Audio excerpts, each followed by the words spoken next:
প্রিয় দর্শক, সবাইকে শুভেচ্ছা জানিয়ে শুরু করছি টাইম এক্সক্লুসিভ অনুষ্ঠান। পুরো অনুষ্ঠান জুড়ে আমি আরিফুর রহমান থাকবো আপনাদের সাথে।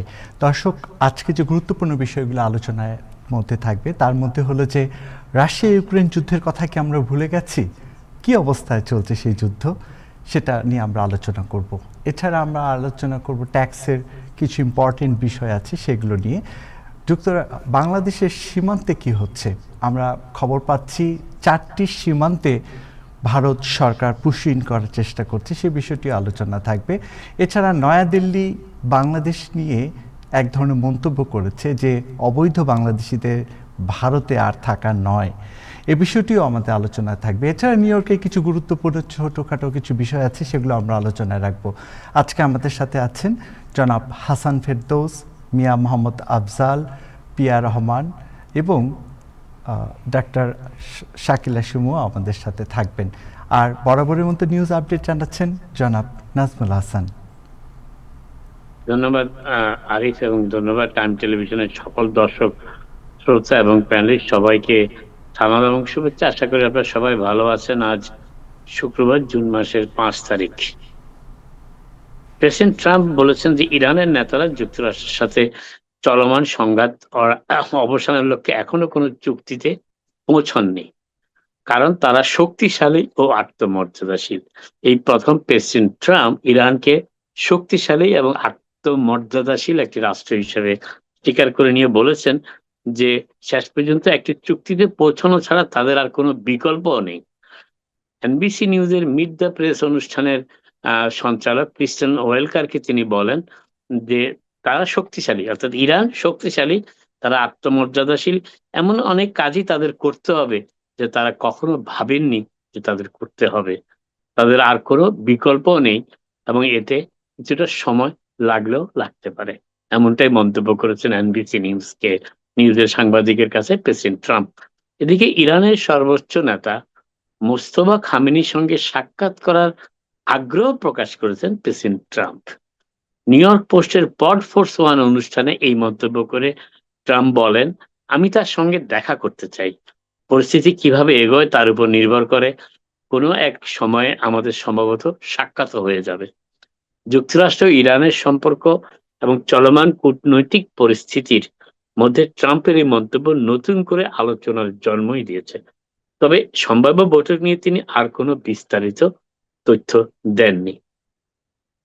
রয়টার্সের এক খবরে বলা হয়েছে, যা খবরে জানা গেল আসলে অভিবাসন সুবিধা লাভের আবেদন আটকে রাখা বেআইনি। ট্রাম্প প্রশাসনের বিরুদ্ধে রায় দিয়েছেন রোড আইল্যান্ডের প্রভিডেন্সে প্রধান ইউএস ডিস্ট্রিক্ট জাজ জন ম্যাককনেল। তার এই রায়টি বেশ সাড়া জাগিয়েছে যুক্তরাষ্ট্রে। প্রদত্ত রায়ে ফেডারেল বিচারক জন ম্যাককনেল উল্লেখ করেছেন যে ট্রাম্প প্রশাসন ৩৯টি দেশের নাগরিকদের যুক্তরাষ্ট্রে আশ্রয়, কাজের অনুমতি, গ্রিন কার্ড ও নাগরিকত্ব সংক্রান্ত আবেদন নিষ্পত্তি থেকে বেআইনিভাবে বঞ্চিত করেছে এই ৩৯টি দেশের নাগরিকদের। রায়ে বিচারক আরো উল্লেখ করেন যে সংশ্লিষ্ট ব্যক্তিরা সব আইনি প্রক্রিয়া অনুসরণ করলেও তাদের আবেদন মাসের পর মাস ঝুলিয়ে রাখা হয়েছে, যা অভিবাসন আইন অর্থাৎ ইমিগ্রেশন আইন ও প্রশাসনিক আইন উভয়েরই লক্ষণ। ইমিগ্রেশন আইন তো আছেই, অ্যাডমিনিস্ট্রেটিভ রুল যেটি আছে, প্রসিডিউর, সেটিরও লঙ্ঘন, এমনটাই মন্তব্য করেছেন সেই রোড আইল্যান্ডের ফেডারেল বিচারক। মামলায় অভিযোগ করা হয়েছিল যে গত নভেম্বর থেকে কার্যকর হওয়া কিছু ট্রাম্প প্রশাসনের কিছু নীতির কারণে ভ্রমণ নিষেধাজ্ঞার আওতাভুক্ত দেশগুলোর নাগরিকদের বিভিন্ন অভিবাসন ইমিগ্রেশন সুবিধা সংক্রান্ত আবেদন প্রক্রিয়াকরণ স্থগিত হয়ে যায়। যদিও ট্রাম্প প্রশাসন জাতীয় নিরাপত্তা ও অতিরিক্ত যাচাই বাছাইয়ের প্রয়োজনীয়তার কথা উল্লেখ করে এসব নীতির পক্ষে যুক্তি দিয়েছিল, বিচারক ম্যাককনেল বলেন আবেদনকারীরা কোনো ভুল না করলেও শুধুমাত্র জন্মস্থানের কারণে, অর্থাৎ যে দেশে তারা জন্ম নিয়েছেন তার কারণে তাদের দীর্ঘ আইনি অনিশ্চয়তার মধ্যে রাখা হয়েছে। এই রায়কে ট্রাম্প প্রশাসনের অভিবাসন নীতি অর্থাৎ ইমিগ্রেশন পলিসির বিরুদ্ধে একটি বড় আইনি ধাক্কা হিসেবেও দেখা হচ্ছে। একই সঙ্গে ভ্রমণ নিষেধাজ্ঞায় আওতাভুক্ত দেশগুলির হাজার আবেদনকারীর জন্য এটি নতুন আশার বার্তাও নিয়ে এসেছে, যদি ট্রাম্প প্রশাসন এই ফেডারেল বিচারকের রায় আপিল না করে। ট্রাম্প প্রশাসন আদালতের কাছে লিখিতভাবে জানিয়েছে যে অস্ত্রায়ন বিরোধী অর্থাৎ অ্যান্টি ওপেনাইজেশন নামে $1.8 বিলিয়ন তহবিলটি আর কার্যকর নেই। এটি আনুষ্ঠানিকভাবে ট্রাম্প প্রশাসনই আজ জানিয়েছে। ডিপার্টমেন্ট অফ জাস্টিস বা বিচার বিভাগ আজই শুক্রবার দুজন ফেডারেল বিচারককে জানিয়েছে যে প্রেসিডেন্ট ডোনাল্ড ট্রাম্পের অস্ত্রায়ন বিরোধী তহবিল, যেটাকে অ্যান্টি ওয়েপনাইজেশন ফান্ড কে চ্যালেঞ্জ করে দায়ের করা মামলাগুলো এখন আর প্রাসঙ্গিকই নয়, কারণ প্রশাসন কর্মসূচিটি পরিত্যাগ করেছে। অর্থাৎ অ্যান্টি উইপনাইজেশনের নামে আর কোনো তহবিল গঠন করা হচ্ছে না, এটি আনুষ্ঠানিকভাবে দুইজন ফেডারেল বিচারককে আজ জানিয়েছেন প্রেসিডেন্ট ট্রাম্পের ডিপার্টমেন্ট অফ জাস্টিসের কর্মকর্তারা। তবে প্রেসিডেন্ট ট্রাম্প গতকালও জানিয়েছিলেন তিনি এই ফান্ডটির ব্যাপারে এখনো আগ্রহী রয়েছেন। আগামী 12 জুলাই থেকে ইউএসপিএস অর্থাৎ যুক্তরাষ্ট্রের ডাক বিভাগের ডাক মাশুল বেড়ে যাচ্ছে। ফরেভার স্ট্যাম্প বলে যে পরিচিত আমরা সবাই ব্যবহার করে থাকি, যারা ডাক বিভাগের মাধ্যমে চিঠি প্রেরণ করে থাকি, যদিও তার সংখ্যা ব্যাপক মাত্রায় হ্রাস পেয়েছে, তা সত্ত্বেও সেই ফরেভার স্ট্যাম্পের দাম 78 সেন্ট থেকে বেড়ে 42 সেন্ট হচ্ছে, 82 সেন্ট হচ্ছে, 78 সেন্ট থেকে বেড়ে। পোস্টমাস্টার জেনারেল স্টেইনার বলেছেন 1 বছরের কম সময়ের মধ্যে ডাক পরিষেবা অর্থাৎ ডাক সার্ভিস, পোস্টাল সার্ভিস আর চিঠি বা পার্সেল পৌঁছে দিতে পারবে না যদি না এই ফি বাড়ানো হয়। ইউএসপিএস $9 বিলিয়ন লোকসানের মুখে রয়েছে তিনি জানিয়েছেন, এবং ডাক আদান প্রদান কমে যাওয়া এবং খরচ বেড়ে যাওয়ায় এর কার্যক্রম অর্থাৎ পোস্টাল ডিপার্টমেন্টের কার্যক্রমই হুমকির মধ্যে পড়েছে। ওয়ার্ক পারমিটের বিষয়ে নতুন একটি বিধিমালা প্রণয়ন করতে যাচ্ছে ট্রাম্প প্রশাসন। তবে এখনো অপ্রকাশিত ফেডারেল রেজিস্টার একটি নথিতে জানা গেল আজ যে ট্রাম্প প্রশাসন একটি নতুন প্রস্তাবের মাধ্যমে যুক্তরাষ্ট্রের ইমিগ্রেশন বা অভিবাসনকে আরো সীমিত করার পদক্ষেপ নিয়েছে, যার মাধ্যমে কারা এবং কত সময়ের জন্য যুক্তরাষ্ট্রে বৈধভাবে কাজ করতে পারবে তার উপর আরো বিধিনিষেধ আরোপ করা হবে। ডিপার্টমেন্ট অফ হোমল্যান্ড সিকিউরিটির জানিয়েছে যে তারা ইএডি এমপ্লয়মেন্ট অথরাইজেশন ডকুমেন্ট হিসেবে, যেটি ওয়ার্ক পারমিট বা ওয়ার্ক অথরাইজেশন হিসেবে পরিচিত, তার বিভিন্ন নিয়ম কানুন আরো কঠোর করতে চাচ্ছে। বিশেষ করে মানবিক প্যারোল এবং নন ডাকা deferred action for childhood arrival কর্মসূচি স্ট্যাটাসধারীদের জন্য, পাশাপাশি যারা সম্ভাব্য ডিপোর্টেশন বা নির্বাসনের সম্মুখীন হয়ে আছেন তাদের জন্য এই ওয়ার্ক পারমিটের বিধানটি আরো কঠোর করা হচ্ছে। 2024 সালে US citizenship and immigration service, যারা ইউএসসিআইএস নামে পরিচিত, ওয়ার্ক অথরাইজেশন সংক্রান্ত এই ধরনের 9,78,308টি আবেদন প্রসেস করেছে। সেগুলিকেই এখন সংকুচিত করে আনার উদ্যোগ নিচ্ছে ইউএসসিআইএস। নতুন এক ফেডারেল রেজিস্টার, যেটি এখনো প্রকাশিত হয়নি, ফেডারেল রেজিস্টার প্রকাশিত হওয়ার পর সেটি যখন আনুষ্ঠানিকভাবে কার্যকর করা শুরু হবে তখন থেকে এই ইএডি অর্থাৎ এমপ্লয়মেন্ট অথরাইজেশন ডকুমেন্টের উপরে বিধিনিষেধ আরোপ করা শুরু হবে। দাখিলকৃত প্রস্তাবে নির্দিষ্ট কিছু অনাগরিক অর্থাৎ যারা যুক্তরাষ্ট্রের সিটিজেন নয় তাদের কাজের অনুমতির উপর ব্যাপক বিধিনিষেধ আরোপের প্রস্তাব করা হয়েছে, যার মধ্যে রয়েছে যোগ্যতার মানদণ্ড কঠোরভাবে যাচাই করা, সীমিত করা, অর্থাৎ কারা ওয়ার্ক পারমিট পেতে পারেন এই বিষয়টি কঠোর করে নিয়ে আসা, আর যাচাই বাছাই প্রক্রিয়া আরো বাড়িয়ে দেওয়া, অনুমোদনের সময় কমিয়ে দেওয়া এবং নবায়নকে ভেরিফাই কর্মসংস্থানের সাথে যুক্ত করা। অর্থাৎ যারা এই ইএডি রিনিউয়াল করতে যাবেন তাদেরকে ভেরিফাইয়ের সাথে, ভেরিফাই হচ্ছে যুক্তরাষ্ট্রের ইমিগ্রেশন দপ্তরের একটি সার্ভিস, যে সার্ভিসের মাধ্যমে চাকুরিদাতারা একজন চাকুরির আবেদনকারী যুক্তরাষ্ট্রে ইমিগ্রেশন স্ট্যাটাস যাচাই বাছাই করতে পারে, সেটি হচ্ছে ভেরিফাই সিস্টেম। সেই ভেরিফাই সিস্টেমের সাথেই এই ইএডি এমপ্লয়মেন্ট অথরাইজেশন ডকুমেন্টের রিনিউয়ালটি সংযুক্ত করে দেওয়া হবে।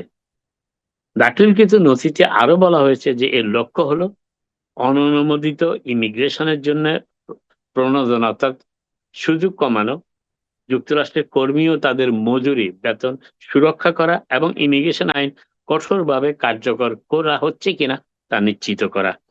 ডিপার্টমেন্ট অফ হোমল্যান্ড সিকিউরিটির প্রাক্তন এক কর্মকর্তা এবং বর্তমানে গ্লোবালি.ai এর সহ প্রতিষ্ঠাতা অ্যাডামস ক্লেইন নিউজিক সাময়িকীকে জানিয়েছেন যে ওয়ার্ক অথরাইজেশন দীর্ঘদিন ধরে সরকারের আত্মনির্ভরশীলতা, অবৈধ কর্মশক্তিতে অংশগ্রহণ অর্থাৎ লেবার ফোর্সে অংশগ্রহণ এবং ইমিগ্রেশন সংক্রান্ত শর্তাবলী মেনে চলার জন্য উৎসাহিত করার অন্যতম প্রধান একটি ব্যবস্থা হিসেবেই বিবেচিত হয়েছে। ওয়ার্ক অথরাইজেশনের সুযোগকে সীমিত করা বা আরো অনিশ্চিত করে তোলায় মানুষ অদৃশ্য হয়ে যায় না, এটি হচ্ছে তার মন্তব্য। আহ আহ, এটি প্রায়শই তাদের অর্থনৈতিকভাবে আরো দুর্বল করে এবং ব্যক্তিদের দুর্বল করে তোলে এবং ব্যক্তিদের অনানুষ্ঠিক শ্রম বাজারের দিকে ঠেলে দেয়, অর্থাৎ আন্ডারগ্রাউন্ড ওয়ার্কফোর্সের দিকে তাদের ঠেলে দেয়। সদ্য সমাপ্ত মে মাসে যুক্তরাষ্ট্রে কর্মসংস্থান অর্থাৎ চাকরির সুযোগ প্রত্যাশার চেয়ে অনেক বেশি হয়েছে, যা দেখা যাচ্ছে যে 1,72,000 বেড়েছে চাকরির সুযোগ কর্মসংস্থানের সংখ্যা, যার ফলে যুক্তরাষ্ট্রে বর্তমানে বেকারত্বের হার দাঁড়িয়েছে 4.3%। মে মাসে চাকরিতে গড় ঘন্টা প্রতি আয় 0.3% বৃদ্ধি পেয়েছে মাত্র, এবং গত এক বছরে তা 3.4% বেড়েছে। যদিও বেতন যা বাড়েছে তার তুলনায় মুদ্রাস্ফীতি প্রায় সমান, অর্থাৎ বেতন বাড়লেও কোনো স্বস্তির নিঃশ্বাস ফেলতে পারছেন না অনেকেই। এবং উভয় এবং গত এক বছরে সেই ঘন্টা প্রতি আয় যদিও 3.4% বেড়েছে, যা উভয় ক্ষেত্রেই ওয়াল স্ট্রিটের ব্যবসায়ীদের সর্বসম্মত ফোরকাস্ট অর্থাৎ পূর্বাভাসের সাথে সামঞ্জস্যপূর্ণ। নিউ ইয়র্ক সিটিতে 57,000 রেন্ট স্টাবিলাইজড বা ভাড়া নিয়ন্ত্রিত অ্যাপার্টমেন্ট খালি পড়ে আছে বলে জানিয়েছে একটি আবাসন সংস্থা। নিউ ইয়র্ক স্টেটের division of Holmes and community renewal সিটির সেন্ট গাইডলাইন্স বোর্ডকে পাঠানো একটি চিঠিতে এই সংখ্যাটি প্রকাশ করা হয়। চিঠির একটি অনুলিপিতে দেখা যায় যে গত বছর খালি অ্যাপার্টমেন্টের সংখ্যা প্রায় 8,000 বেড়েছে নিউ ইয়র্ক সিটিতে, যেখানে অ্যাপার্টমেন্ট স্বল্পতার কারণেই ভাড়া নিয়মিতই বেড়ে যাচ্ছে। সেখানে নিউ ইয়র্ক সিটিতে দেখা যাচ্ছে যে প্রায় 57,000 অ্যাপার্টমেন্ট যেগুলো রেন্ট স্টাবিলাইজড অ্যাপার্টমেন্ট সেগুলো খালি পড়ে রয়েছে, এবং গত বছর খালি অ্যাপার্টমেন্টের সংখ্যা 8,000 বেড়েছে, এবং এই বৃদ্ধিটা ব্রুকলিন ও কুইন্স এলাকায় সবচেয়ে বেশি, অর্থাৎ ব্রুকলিন ও কুইন্সে দেখা যাচ্ছে যে রেন্ট স্টাবিলাইজড অ্যাপার্টমেন্ট বেশি খালি পড়ে রয়েছে। শেষ করছি মেয়র জোরান মামদানির নেতৃত্বে নিউ ইয়র্ক সিটিতে শুভ সংবাদ একটি, অবশ্য যদিও বছরের প্রথম 5 মাস ইতিহাসের সবচেয়ে নিরাপদ মাস হিসাবে চিহ্নিত হওয়ার রেকর্ড গড়েছে। এনওয়াইপিডির পরিসংখ্যান অনুযায়ী নিউ ইয়র্ক সিটিতে আগের বছরের একই সময়ের তুলনায় গত 5 মাসে হত্যার হার, মার্ডার যেটাকে আমরা বলে থাকি, কমেছে 21%। খুচরো চুরি অর্থাৎ চিৎকা চুরি যেটা বলি সেটি কমেছে 19%, এবং গাড়ি চুরি কমেছে 10%, আর ডাকাতি কমেছে 11%। আপাতত এখানে শেষ করি, আবার আপনাদের সাথে কথা হবে। আপনারা সবাই ভালো থাকুন।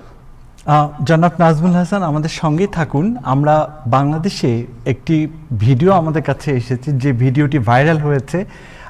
আমাদের সাথে এরই মধ্যে জয়েন করছেন মিয়া মোহাম্মদ আফজাল, আপনাকেও ধন্যবাদ জানাচ্ছি। আমাদের সাথে যোগ দিয়েছেন জনাব হাসান ফেরদৌস, আপনাদের সকলকে ধন্যবাদ। আমরা যে ভাইরাল ভিডিওটি, আমি একটা কথা আরিফকে জিজ্ঞেস করতে চাই, একটা ভিডিওর ভিউ কত হইলে সেটাকে ভাইরাল বলা যায়? Very good question. ডিজিটাল কন্টেন্টে সাধারণত 10 লাখ ক্রস করলেই, আমরা যখন এটা ফার্স্ট ট্রেনিং নিয়েছিলাম তখন সেখানে বলা হয়েছিল 10 লাখ ক্রস করলে সেটাকে ভাইরাল হিসেবে কাউন্ট করা হয়। কিছু কিছু ভিডিওর ক্ষেত্রে 8 লাখ ক্রস করলেও কাউন্ট করা হয়, তবে স্ট্যান্ডার্ড হচ্ছে 10 লাখ। আমরা ওই নোয়াখালীর যে ভিডিওটি ভাইরাল আমরা যদি বলি, সেই ভিডিওটি নিয়ে আমরা দেখাবো যে পুলিশের অনুমতিকে তিরস্কার করে একটা বড় মিছিল হয়েছে, এবং সেখানে সহিংসতারও আশঙ্কা ছিল।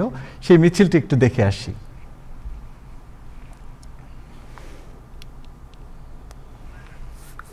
আমরা দেখতে পাচ্ছি যে বেসিক্যালি এখানে কোনো অনুমতি নেওয়া হয়নি, এবং ভীষণভাবে, এবং অধিকাংশই হচ্ছে কিশোর, এবং এটা পরিকল্পিত।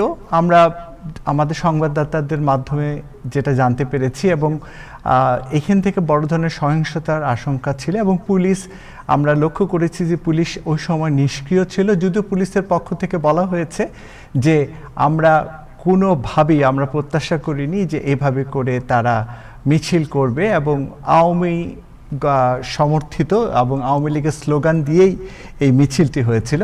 আমরা এই ভিডিওটি বাংলাদেশের বিভিন্ন জায়গায় সম্প্রচার হয়েছে এবং বিশেষ করে সোশ্যাল মিডিয়াতে ভিডিওটি এসেছে, এবং এই মিছিল থেকে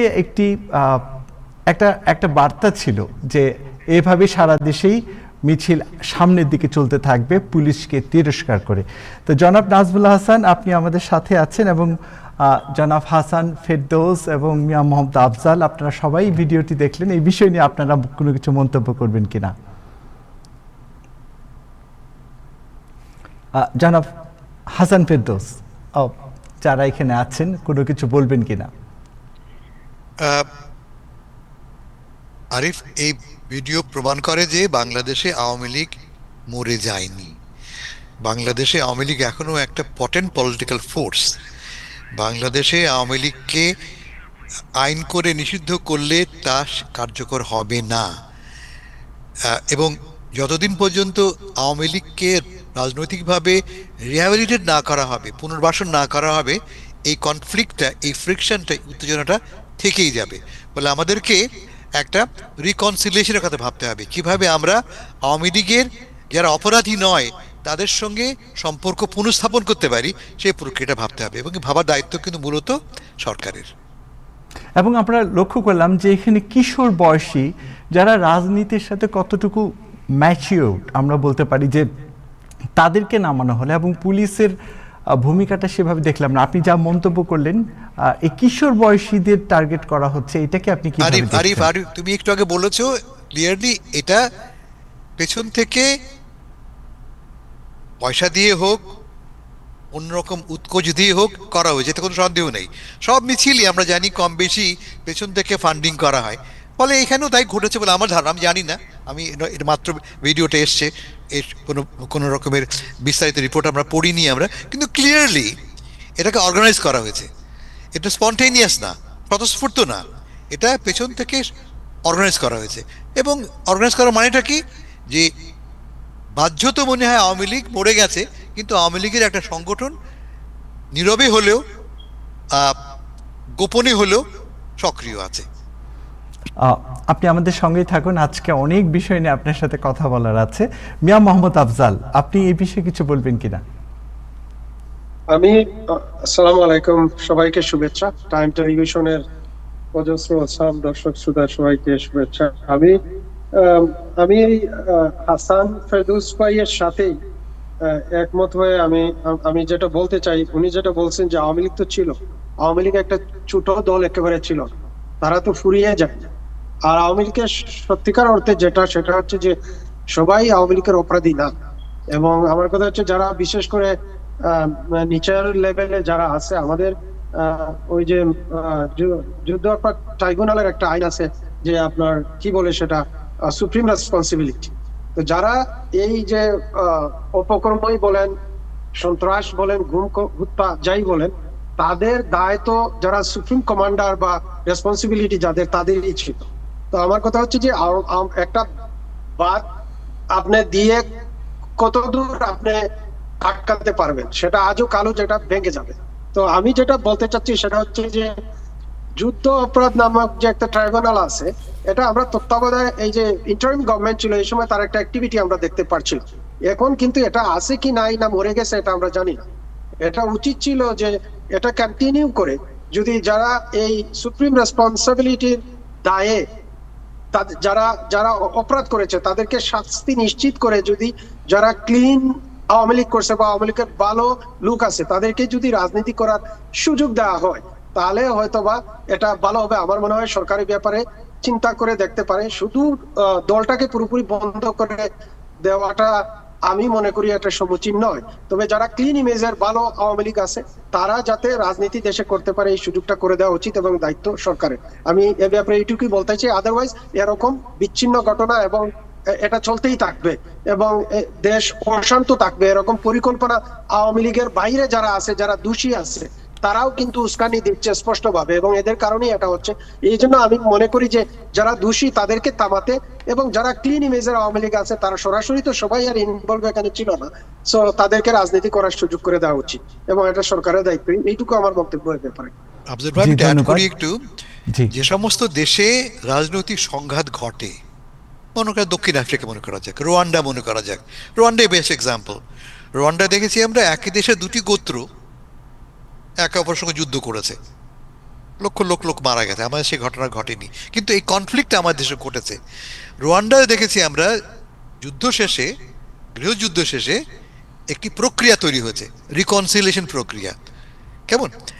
আমাদের দেশে সেই প্রক্রিয়া কিন্তু একদম হয়নি। প্রক্রিয়াটা কিরকম আমরা দেখেছি রোয়ান্ডাতে মনে করা যায়, ওরা বলে গাছাচা আদালত। গাছাচা মানে আপনি আপনার বাড়ির পেছনের যে উঠান আছে, উঠানে বসে আপনি কথা বলবেন। কার সাথে কথা বলবেন? যে অপরাধী তার সাথে, আর যে অপরাধের শিকার হয়েছে, মুখোমুখি করানো। টুটসি ও হুটু, একজনের হাতে খুন হয়েছে, একজন খুনি, এই দুজন পাশাপাশি রেখে স্বীকার করছে, ভাই আমি অন্যায় করেছি, আমাকে মাফ করে দাও। এই যে প্রক্রিয়াটা, এর ফলে এদেরকে রিইন্টিগ্রেট করা যায়, সমাজের সঙ্গে পুনঃসংযুক্তি করা যায়, আমরা তা করিনি। এই ব্যর্থতা, আপনি ঠিক বলেছেন, আওয়ামী লীগ তো বড় একটা দল, এবং আজকের দল তো নয়, 100 বছরের পুরনো একটা দল। সেই দলকে আপনি বললাম নিষিদ্ধ হয়ে গেল, তা তো না। আর আপনি ইউর রাইট, সবাই তো অপরাধী নয়। যারা অপরাধী নয়, একটা ফান্ডামেন্টাল প্রশ্ন হচ্ছে যে এই যে ধরো 10%, 15%, 20% আওয়ামী লীগের আছে, তাদেরকে বাদ দিয়ে কি বাংলাদেশে একটা প্রকৃত গণতন্ত্র প্রতিষ্ঠা করা যাবে? আমার তো মনে হয় না। যখন দেশের একটা সিগনিফিকেন্ট অংশ নির্বাচনী প্রক্রিয়ার বাইরে থাকে, তাকে আমি কি করে বলতে পারি একটা শুদ্ধ নির্বাচনী প্রক্রিয়া বা শুদ্ধ গণতান্ত্রিক প্রক্রিয়া? ফলে আমাদের ভাবতে হবে, আমাদের অবশ্যই ভাবতে হবে কি করে এদেরকে, যারা আপনার কথা মতো যারা কমান্ড রেসপন্সিবিলিটি বহন করে না, যারা অপরাধ করেনি, নির্দেশ দেয়নি, তাদেরকে নির্বাচনী প্রক্রিয়ায়, রাজনীতিতে পুনরায় অংশগ্রহণের সুযোগ করে দেওয়া হোক। Thank you. আপনাদের দুজনের উদ্দেশ্যে আরেকটা জিনিস ফেরদৌস ভাই সাথে আমি অ্যাড করতে চাই, সেটা হচ্ছে যে রিকনসিলিয়েশনের কথা যেটা বলা হচ্ছে, সেটা হচ্ছে ফর্মাল রিকনসিলিয়েশন হচ্ছে না, কিন্তু গোপনে গোপনে কিন্তু রিকনসিলিয়েশন হচ্ছে।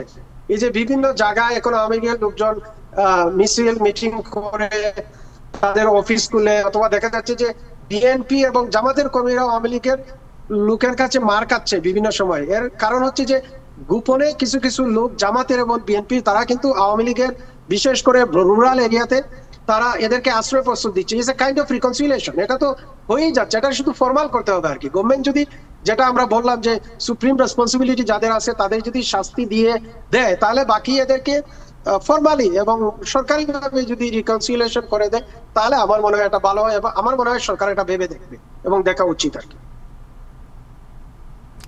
জি, আমরা এই আলোচনাটাকে অনেক দূর এগিয়ে নিয়ে গেলাম। আমরা একটু আপনাদের দুজনের কাছে একটু ভারতের দিকে তাকিয়ে বেশ দুটো বিষয়ে আলোচনায় এসেছে, এবং ভারত বাংলাদেশের সম্পর্কের এক ধরনের টানাপোড়েন আমরা লক্ষ্য করছি, এবং এই টানাপোড়েনের রিফ্লেকশনও অলরেডি বিশেষ করে পশ্চিমবঙ্গে বিজেপি ক্ষমতায় আসার পর থেকে এই রিফ্লেকশনটা অনেক বেশি দেখা যাচ্ছে। এই বিষয়টা নিয়ে একটু কথা বলতে চাই। এবং সম্প্রতি দেখা গেছে যে দিল্লিতে একটি প্রেস ব্রিফিং হয়েছে, এবং দিল্লি পররাষ্ট্র মন্ত্রণালয় থেকে বলা হয়েছে যে অবৈধ বাংলাদেশিদের বিরুদ্ধে আইন অনুযায়ী ব্যবস্থা নেবে ভারত।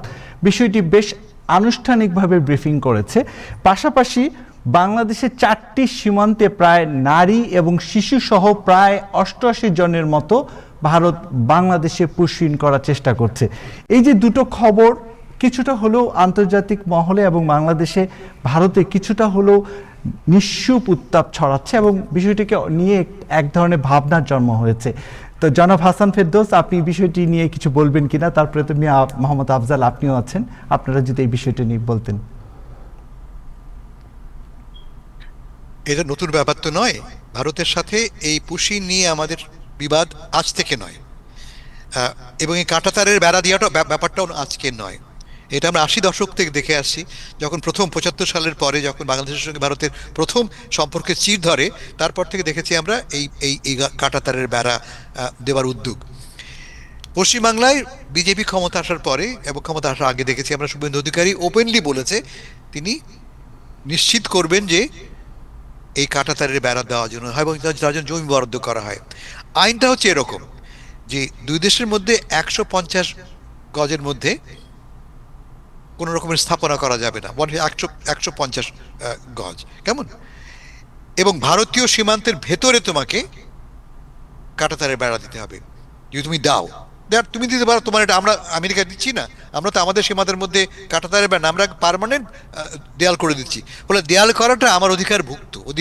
কিন্তু মজা হচ্ছে এর মেসেজটা কি, যখন আমি আমার সীমান্তে কাঁটাতারের বেড়া দেই তার মানে হচ্ছে যে আমার তোমার প্রতি সন্দেহ আছে, তোমার প্রতি আমার উদ্বেগ আছে। উদ্বেগটা কি, যে বাংলাদেশ থেকে বিপুল পরিমাণ অনুপ্রবেশকারী ঢুকেছে। আপনারা জানেন যে ভারতের অমিত শাহ কি বলেছে, অমিত শাহ আমাদেরকে বাংলাদেশ থেকে আসা মানুষদেরকে বলেছে তেলাপোকার মতো তুলনা করেছে। এরা হচ্ছে গিয়ে বাংলাদেশ থেকে ঢোকা অনুপ্রবেশকারী, তাদের চোখে তেলাপোকা। এই তেলাপোকাকে তিনি ঠেসে মারবেন বলে বলেছেন। তার মানে দুই দেশের সম্পর্কের মধ্যে উত্তেজনাটা ধরে রাখা। আমরা কি বলি, আমরা বলি সমস্যা আছে, কোনো সন্দেহ নেই, বাংলাদেশ থেকে যদি অবৈধ মানুষ যেয়ে থাকে তাদেরকে আমরা আমরা ফেরত নেবো, এখানে আমাদের সরকার থেকে আগে সরকারও বলেছে, কিন্তু সত্যি সত্যি আমাদের কোনো লোক তোমার দেশে আশ্রয় নিয়ে থাকে, প্রমাণ করতে পারো, we will take them back. কিন্তু তুমি কোনো কথাবার্তা না বলে একদল লোককে টেনে নিয়ে বাংলাদেশে পাঠিয়ে দেবে, এ তো গ্রহণযোগ্য নয়। আমরা কি জানি, আমি তোকে একটা এক্সাম্পল দিই। আমি ইউসুফ বোধ করি তার নাম, ইউসুফ নামে একটা ছেলে, মুর্শিদাবাদের একটা ছেলে, রাজস্থানে গেছে সে রাজমিস্ত্রির কাজ করতে। বাঙালি ছেলে, মুসলমান, রাজস্থানে গেছে রাজমিস্ত্রির কাজ করতে। যেহেতু সে বাংলায় কথা বলে এবং মুসলমান, তাকে ধরে বাংলাদেশে পাঠিয়ে দেওয়া হয়েছে। সেই ছেলে জেলে ঢোকার পরে জেলে কেউ একজন তার ভিডিও করেছে, কাঁদতে কাঁদতে অস্থির, সে মাকে ডাকছে, মাত্র 19-20 বছর বয়স তার। সে ভিডিওটা পৌঁছেছে কার কাছে? পশ্চিম কলকাতার আদালতের, সর্বোচ্চ আদালতের নির্দেশে তাকে ফেরত নিয়ে আসা হয়েছে। তার মানে যাদেরকে পুশিন করা হচ্ছে তাদের মধ্যে অনেকেই বোধ করি ভারতীয় নাগরিক, দে হ্যাপেন টু বি মুসলমান। বলে এই জিনিসটা মাথা রাখতে হবে, এইটা একটা ব্যাপার। আমাদের সরকার কি বলেছে, গতকালে দেখলাম আমাদের পররাষ্ট্র বিষয়ক উপদেষ্টা তিনি বলেছেন যে আমরা কোনোভাবেই নতজানু হব না কাঁটাতারের বেড়া প্রসঙ্গে অথবা পুশিন প্রসঙ্গে, আমরা আগের মতো নতজানু হব না। তার মানে এটা কি? তার মানে যদি ইস্যু থেকে থাকে, আসো কথা বলি, নেগোশিয়েট করি, প্রমাণপত্র তুমি আমাকে দাও যে হ্যাঁ এরা আমার লোক, then we will accept them. আমরা সেই পর্যায়ে এই মুহূর্তে নাই। এই যে রাজনৈতিকভাবে এই মানুষগুলিকে ব্যবহার করা হচ্ছে আসাম থেকে, সেভেন সিস্টার্স থেকে, এটা দুই দেশের জন্য খুবই ক্ষতিকর। আমরা চাই দুই দেশের মধ্যে সম্পর্ক উন্নয়ন হোক, আমরা একে অপরকে চাইলেও কিন্তু দূর করতে পারবো না, আমরা প্রতিবেশী। আমি যদি উইশ করি যে ভারত উধাও হয়ে যাক, বা ভারত উইশ করলো বাংলাদেশ উধাও হয়ে যাক, উধাও কিন্তু হব না। আমাদের কি করতে হবে? কোএক্সিস্ট করতে হবে, আমাদের পরস্পরকে একবারের সঙ্গে বসবাস করতে হবে। তার জন্য কি প্রয়োজন? সমঝোতা, dialogue. We need that dialogue. Thank you. আমরা আবারও আপনার কাছে আসবো জনাব হাসান ফেরদৌস, ইউক্রেন রাশিয়া যুদ্ধের বিষয়ে আদ্যপান্ত এখন কি অবস্থায় আছে। আমরা জনাব ইব্রাহিম চৌধুরী খোকন আমাদের সাথে জয়েন করেছে। বিশ্বকাপ উন্মাদনা কিন্তু এরই মধ্যে নিউ ইয়র্ক সহ পুরো যুক্তরাষ্ট্রে ছড়িয়ে গেছে। আমরা জানি জনাব ইব্রাহিম চৌধুরী খোকন সেই উৎসবের একজন মানে খুব কাছাকাছি থাকবেন এবং আমাদেরকে এর আগেও বলেছেন উনি যে প্রতিনিয়ত আপডেট জানাবেন। এখন যেতে চাই মিয়া মোহাম্মদ আফজাল, আপনার এই বিষয়ে কিছু বলার আছে কিনা? কোন বিষয়ে? যে বিষয়ে জনাব হাসান ফেরদৌস কথা বলেন, ভারতের যে দুটো বিষয়, এই বিষয়ে বলার পাশাপাশি আপনার কাছে আরেকটি প্রশ্ন আছে যে কেউ সন্তানের নামে ট্রান্সফার করে কোনো প্রপার্টি, তাহলে ক্যাপিটাল গেইন ট্যাক্স বা লাভের উপর ট্যাক্স কমানোর বা এড়ানোর আইনসম্পন্ন কোনো উপায় আছে কিনা? আচ্ছা, প্রথমত হাসান ফেরদৌস ভাই খুব একাডেমিক আলোচনা করে। তো আমি ছোটকালে দেখতাম যে কোনো অনুষ্ঠানে গেলে আপনার একজন খুব কথাও বলতে পারে না, কিন্তু সে চেয়ার চায়।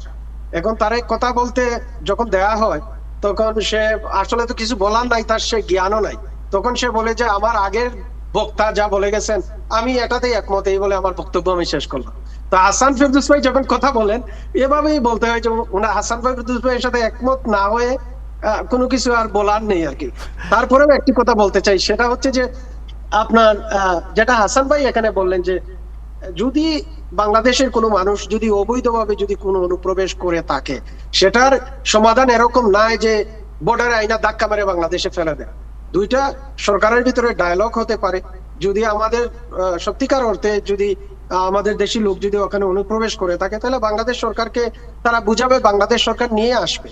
যেমন আজকেও আমি দেখলাম, আমার খুব খারাপ লাগে, আমি একটা ভিডিও করা হয়েছে, ওই পার থেকে লোক আসছে বিএসএফ এর, তারপরে মেয়ে আছে, তারপর বাচ্চা আছে, বয়স্ক লোক আছে, এদিকে বিডিআররা বাধা দিচ্ছে, পুশ ব্যাক করছে, এরা কান্নাকাটি করতেছে এখানে। এটা তো অত্যন্ত অমানবিক। আরেকটা কথা আমি এখানে বলতে চাই, সেটা হচ্ছে যে হাসান ভাই যেটা বললেন যে আমাদের ভিতরে ডায়লগ করা, সমঝোতার কথা বলা, কিন্তু কার সাথে আপনি সমঝোতা করবেন? তারা কিন্তু শক্তি দেখাচ্ছে আমাদের সাথে। আমার কথা হচ্ছে যে তারা যেহেতু এখন শক্তি দেখাচ্ছে, কোনো কিছুই মানছে না। যেমন দেখলাম যে ওই দিনে একটা কলকাতার মসজিদের ইমামকে ডেকে এনে বলছে যে এখন থেকে আর এখানে নামাজ পড়তে পারবা না, কারণ হচ্ছে যে মসজিদের পাশে মন্দির আছে। এইরকম ঘটনা ওখানে হচ্ছে। সুতরাং যে অবস্থায় চলে গেছে, বিশেষ করে শুভেন্দুর পশ্চিম বাংলা, সুতরাং ওখানে আর সমঝোতা সম্ভবত হবে না। আমার মনে হয় আমাদেরকেও শক্তি প্রয়োগ করতে হবে, শক্তি সঞ্চার করতে হবে, চুকে চুক রেখে কথা বলতে হবে। এই শক্তি বাংলাদেশকে অর্জন করতে হবে। তাছাড়া আমার মনে হয় না এটা এটা কোনো সমঝোতার বিষয়, যেহেতু ভারত আমাদের কোনো রেসপেক্ট করে না, আমাদের খুব ছোট মনে করে, শক্তিহীন মনে করে। শুভেন্দু এটাও বলেছে যে সকালে এসে বাংলাদেশ দখল করে তারপরে যাই এসে নাস্তা করবে, এরকম হুমকি যখন দেয়, আমাদের বসে থাকলে তো হবে না। আমরা তো ভারতের চেয়ে ছোট, কিন্তু আমাদের আমাদের আমাদের শক্তি অর্জন করতে তো অসুবিধা নেই। আরেকটা কথা হচ্ছে যে হাসান ভাই বলছেন যে তারা আমাদের প্রতিবেশী বদলানো যায় না, কিন্তু আমার কথা হচ্ছে প্রতিবেশী বদলানো যায় না এটা ঠিক, কিন্তু প্রতিবেশীর দৃষ্টিভঙ্গি তো বদলানো যায়। সো আমাদেরকে এমন পলিসি অর্জন করতে হবে, আমাদের সামরিক ভাবেই হোক অথবা অর্থনৈতিক ভাবে যেভাবেই হোক, আমরা তাদের উপরে প্রেসার ক্রিয়েট করে তাদের দৃষ্টিভঙ্গি যাতে আমরা বদলাতে পারি সেই ব্যবস্থা করতে হবে। এইটুকু। আর এইটুকু গেল ভারতের ব্যাপারে। এখন আপনি আসেন আসল কথা, ইজ ভেরি ইম্পর্টেন্ট একটা কোয়েশন। টুকন ভাই এখানে আছেন, ওনারও খুব আগ্রহ। একবার উনি বলছিলেন যে আফজাল ভাই ট্রাস্ট নিয়ে একটু কথা বলা দরকার, যে এটা কি ব্যাপার। আজকে হয়তো অত সময় পাবো না, 2-4 মিনিটে যতটুকু বলা যায় আমি বলি। যে সেটা হচ্ছে যে আমরা আমাদের এখানে অনেকেরই, আমরা বাঙালি যারা আছে, এখন তো প্রায় মানুষের অ্যাটলিস্ট একটা ঘর আছে, অনেক মানুষের আছে 4টা 5টা 10টা 15টা ঘর পর্যন্ত আছে, 100টা ঘরও আছে, এমন লোক আছে বাফেলোতে। তো আমার কথা হচ্ছে যে আমরা যখন মারা যাব, তখন হচ্ছে কি বাই ডিফল্ট আমাদের মানে সম্পত্তির উত্তরাধিকার আমাদের বাচ্চা কাচ্চা, কিন্তু আমরা কি করি, অনেকে আবেগে মরার আগেই সেটা আমাদের বাচ্চা কাচ্চার নামে আমরা দিয়ে দেই। এটা সঠিক কিনা এবং এটা দিলে কি হতে পারে, এটা আমরা অনেক সময় আবেগে দেওয়ার পরে আমরা মনে করি আমি একটা খুব ভালো কাজ করছি, কিন্তু এটার অন্তরালে আপনি বড় একটা ট্যাক্সের বোঝা তার উপরে আপনি চাপাইয়া দিয়ে যাচ্ছেন। এটা কিভাবে? যেমন দেখা গেল যে মনে করেন আপনার একটা বাড়ি 500,000 দিয়ে আপনি ক্রয় করছেন, তখন এই বাড়িটার বর্তমান ভ্যালু হলো 100,000। আপনার একটা বাচ্চা আছে, আপনি এই বাড়িটা যখন আপনি তার নামে আপনি ট্রান্সফার করে দিবেন আপনার জীবদ্দশায়, তাইলে যে 500,000 গেইন হলো, তার উপরে 20% ট্যাক্সটা আপনার ছেলের উপরে চলে গেল। তাহলে তার উপরে 500,000-এর ট্যাক্সের বোঝা চাপায়া দিলেন। ট্যাক্স রেটটা কিরকম? এটা হলো 20%। তাহলে 1 লাখ টাকা ট্যাক্স এটার উপরে আপনি দিলেন সেটা। আর আরেকটা হলো কি, যে এখন আমাদের বাচ্চা কাচ্চা যে মোরাল ভ্যালুজ নিয়ে বড় হচ্ছে, যেমন আমরা ইদানিং একটা ঘটনা দেখলাম যে ছেলে সচিব, তারপরে আরেকটা ছেলে বুয়েটের অধ্যাপক। চিন্তা করে, আমরা সারা জীবন স্বপ্ন দেখেছি বুয়েটের ছাত্র হতে পারে কিনা, উনি অধ্যাপক, তার মা 7 দিন বসে আছে, খবর নাই। সো আমার কথা হচ্ছে যে বাড়িটা আপনি ছেলেকে যে দিয়ে দিবেন, তাহলে আপনার কি হবে জীবদ্দশায় যে আপনি দিয়ে দিলেন। তো এটাও একটা সুবিধা। আমাদের বাসায় একটা কথা আছে যে লাঠি যেন পাড়িয়ে বসেন, মানে আপনি পাড়িয়ে বসলে যাতে আপনার লাঠি না নিতে পারে। যেমন একটা বৃদ্ধ লোক, সে যদি পাড়িয়ে না বসে, লাঠিটা একটা নিয়ে গেলে সে তো চলাফেরা করতে পারবে না। তাহলে আপনি কি করবেন? এটা অ্যাভয়েড করার কি সুযোগ আছে? আপনি অ্যাভয়েড করার সুযোগ হলো আপনি একটা লিভিং ট্রাস্ট করবেন। লিভিং ট্রাস্টটা কি? সেটা হচ্ছে ট্রাস্ট 2 ধরনের, একটা হচ্ছে ইরিভোকেবল ট্রাস্ট এন্ড রিভোকেবল ট্রাস্ট। আপনি যেটা করবেন, রিভোকেবল ট্রাস্ট করে দিবেন। ইরিভোকেবল ট্রাস্ট করলে সেটা আর আপনি রিভোক করতে পারবেন না। এক্ষেত্রে আপনি রিভোকেবল ট্রাস্ট করে আপনার বাচ্চাকে বেনিফিশিয়ারি করে একটা ট্রাস্ট করে আপনি ট্রাস্টি হয়ে যাবেন। তো ট্রাস্টি হয়ে গেলে কি হবে, যে এই যে আপনি যখন নিজে ট্রাস্টি হবেন, আপনার নামে যেভাবে বাড়ি আছে সেভাবেই বাড়ির রক্ষণাবেক্ষণ, ইনকাম, সব কিছু এক্সপেন্স সবকিছু আপনি দেখাশোনা করবেন। যখন আপনি মারা যাবেন তখন এই ট্রাস্টের বেনিফিশিয়ারি যারা, আপনার 5টা বাচ্চা হোক, আপনার একটা বাচ্চা হোক, তখন automatically according to the terms of trust, terms condition অনুসারে আপনার বাচ্চারা ট্রাস্টের মালিক হয়ে যাবে। মালিক হলে কি হবে, এটাকে আমরা বলি তখন এটাকে স্টেপ আপ বেসিস বলে। বাড়ির বেসিসটা হবে ট্রান্সফারের সময় যেটা সেটা। যেমন আপনি যদি এখন ট্রান্সফার করে নেন তাহলে আপনার 500,000 টাকার উপরে আপনার ওই যে বাড়ির বেসিস যেটা, যে বাড়ির ভ্যালু যেটা ছিল এটা 500,000 ছিল, এটা এখন 1,000 টাকা যদি আপনার ছেলে বিক্রি করে 500,000 টাকার উপরে আপনাকে ট্যাক্স দিতে হবে। আর ট্রাস্টের মাধ্যমে যখন ট্রান্সফার হবে তখন হলো কি, ওই যে যখন বিক্রি করবেন, যেমন এখন বাড়ির দাম $1 মিলিয়ন আছে, বাড়িটার ভ্যালু হবে তখন $1 মিলিয়ন। আপনার ইমিডিয়েটলি মারা যাওয়ার পরে যখন আপনি বাড়ি, আপনার ছেলে যদি বাড়ি বিক্রি করে তাহলে আর কোনো ট্যাক্স দিতে হবে না, গেইন ট্যাক্স দিতে হবে না। এখন আরেকটা কথা বলি, এখানে এমনও আছে, আমার আত্মীয় স্বজনের ভেতরে আছে যে বাড়ির ভ্যালু এটা হচ্ছে হয়ে গেছে যে ট্যাক্সেবল ভ্যালু হয়ে গেছে $1.5 মিলিয়ন। তাহলে ট্যাক্স কত আসবে? 3 লক্ষ টাকা চলে আসতে পারে। তাহলে আপনি এভাবে দিবেন কেন? আর এটার আরেকটা সুবিধা হচ্ছে, ট্রাস্টের আরেকটা সুবিধা হলো যে আপনি মারা যাওয়ার পরে আপনি সারোগেট কোড অথবা প্রবেট কোড অ্যাভয়েড করতে পারবেন। Very expensive, painful, long time লাগে। তারপরে হচ্ছে যে আপনার যারা বেনিফিশিয়ারি আছে তাদের মধ্যে যদি মারামারি বাগ বাটুরা নিয়ে হয় তাহলে আরো লঙ্গার পিরিয়ড অফ টাইম লাগতে পারে এখানে। এই জন্য যদি আপনি ট্রাস্ট করে বেনিফিশিয়ারি বাগ বাটুরা করে দিয়ে যান, সেটা অটোমেটিক্যালি সেভাবে সেটা তারা পেয়ে যাবে। তো এই জন্য হচ্ছে যে আমরা যেন আবেগে বাড়ি, সেটা অটোমেটিক্যালি আমার বাচ্চা বাড়ি পাচ্ছে, সো আমি একটা ট্রাস্ট করে আমি আমার বাড়িটা এবং আমার যারা বেনিফিশিয়ার আছে তাদের নাম দিয়ে আমি একটা ট্রাস্ট করে এটা আমি ট্রাস্টি হব। আর আমি মরে যাওয়ার পর অটোমেটিক্যালি তারা এই বাড়ির মালিক হয়ে যাবে, ট্যাক্স ফ্রি, কোনো গেইন ট্যাক্স এটার উপরে দিতে হবে না। এখন প্রশ্ন হচ্ছে যে এটা গঠন করতে হলে কত টাকা লাগতে পারে। এটা যদি ট্রাস্ট গঠন করতে হবে, একটা ট্রাস্ট অ্যাটর্নি আছে তাদের দিয়ে, এটা হলো $2,000 থেকে $3,000 আপনি অ্যাটর্নিকে দিতে হবে। এখন আমরা কোনো ট্যাক্স কনসালটেশন করি না 500 টাকা 200 টাকা দেওয়ার কারণে, 5,000 টাকা দেওয়ার কারণে আমাদের কমিউনিটিতে। আমি একটা ছোট্ট গল্প বলে আমি আমার কথাটা শেষ করছি। সেটা হচ্ছে যে আমি ছোটকালে বিটিভিতে একটা অ্যাড দেখছিলাম, যে আপনারা হয়তো দেখে থাকতে পারেন, যে এক বাচ্চা স্কুলে যাচ্ছে, যাওয়ার পথে পড়ে যায়, তার সাদা একটা শার্ট ছিল কাদা মাখা হয়ে যায়। মা এটা দেখার পর খুব রাগ করার পরে সে ওই একটা ডিটারজেন্টের অ্যাড এটা কিন্তু, তো যখন এটা ওয়াশ করার পরে একটা সাদা দবদবে হয়ে গেছে, মা তখন দেখে খুব উৎফুল্ল হয়ে যায়। মা বলে যে দাগ থেকে যদি ভালো কিছু হয় তাইলে দাগই তো ভালো, এই যে দাগই তো ভালো। তো আমি এখানে বলছি যে আপনি যদি 2,000 টাকা অথবা 5,000 টাকা যদি খরচ করে যদি 3 লক্ষ টাকা সেভ করতে পারেন, তে 5,000 টাকা দেওয়াই তো ভালো। সুতরাং আমি মনে করি যে আপনারা প্রপার প্ল্যানিং এর কারণে, বিশেষ করে অ্যাসেটের ক্ষেত্রে আপনার ট্যাক্স অ্যাকাউন্টেন্ট অ্যাটর্নির সাথে কথা বলে এরকম বড় ধরনের ট্রান্সফার করবেন, তাহলে আপনি অনেক টাকা সেভ করবেন। থ্যাংক ইউ আপনাদের, ধন্যবাদ। এখানে জনাব ইব্রাহিম চৌধুরী খোকন, জনাব হাসান ফেরদৌস, আপনারা সবাই শুনলেন এবং যারা যারা এখানে জয়েন করেছেন, তো সবাইকে বলবো যে এই বিষয়ে জনাব মিয়া মোহাম্মদ আফজাল চমৎকার ব্যাখ্যা করেছেন। আপনাদের কোনো প্রশ্ন আছে কিনা? আমার দুটো প্রশ্ন আফজাল ভাই। তো এই কাজটাকে আপনি করেন? ট্যাক্স লয়ার কি এই কাজটা করার জন্য এলিজিবল? নো, এই জন্য আমি আগেই বলে দিছি যে এটা ট্রাস্টের অ্যাটর্নি আছে তারা করবে। আমি শুধু ট্যাক্স বিষয়ে কথা বললাম, যে আমি ট্যাক্সের বিষয়টা বেসিক্যালি বলছি। নেক্সট প্রশ্ন আমার, এই ট্যাক্স ট্রাস্ট করার পরে ট্রাস্ট মেইনটেনেন্সের কোনো কি পেমেন্ট আছে? আপনি ট্যাক্স মেইনটেনেন্স বলতে আপনি ফাইল করবেন এভরি ইয়ার। আপনার যদি একটা কর্পোরেশন, আমি ট্যাক্সের কথা বলছি না, যে অ্যাটর্নির সঙ্গে আমি চুক্তি করলাম, যে অ্যাটর্নি আমাকে ট্রাস্ট করে দিল, তাকে কি আমাকে মেইনটেনেন্স ফি দিতে হবে? না, তাকে মেইনটেনেন্স ফি দিতে হবে না, আপনি ওয়ান টাইম ফি দিবেন। এই জন্য আপনাকে বলছি $2,000 $3,000 ডিপেন্ডিং অন অ্যাটর্নি, কোন অ্যাটর্নির যা হতে পারে। আপনি একটু 2 জন অ্যাটর্নি 3 জনের সাথে কনসাল্ট করে যার ফি কম একটা ট্রাস্ট করে দিলেন, ট্রাস্ট করার পরে ইজ ডান। এটা আপনার কন্ট্রোলে চলে এলো, আপনার মতো করে সেটা আপনি করবেন, এখানেই শেষ, আর কোনো মেইনটেনেন্স ফি নাই। আমি এখানে একটু যোগ করতে চাই। প্রথম হচ্ছে মোহাম্মদ আফজাল, এই ইস্যুগুলো আমাদের এখন খুব জরুরি। আমাদের এখানে আমরা এখন already 2nd generation 3rd generation immigrant. আমরা এই দেশের বিষয় সম্পত্তি বা বাড়ি গাড়ি সারা জীবন কষ্ট করে বাড়ির মালিক হই, কিন্তু এগুলোর মৃত্যুর পর কি হয়? প্রথম হচ্ছে যে অনেক মৃত্যু আমাদের আত্মীয় স্বজনের মধ্যে হয়েছে।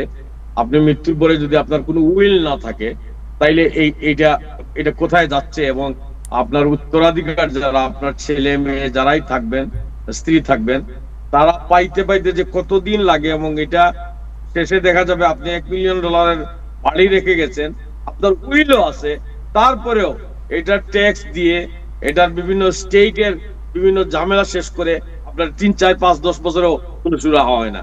একদম সহজ পদ্ধতি এবং একটু ব্যয়বহুল পদ্ধতি উপস্থিত সময়ে এই যে লিভিং ট্রাস্ট যেটা রিভোকেবল ট্রাস্ট করবেন, এই ট্রাস্ট যেটা ইটসেলফ ইজ এ বডি, এটা আরেকটা বিজনেস এন্টিটি।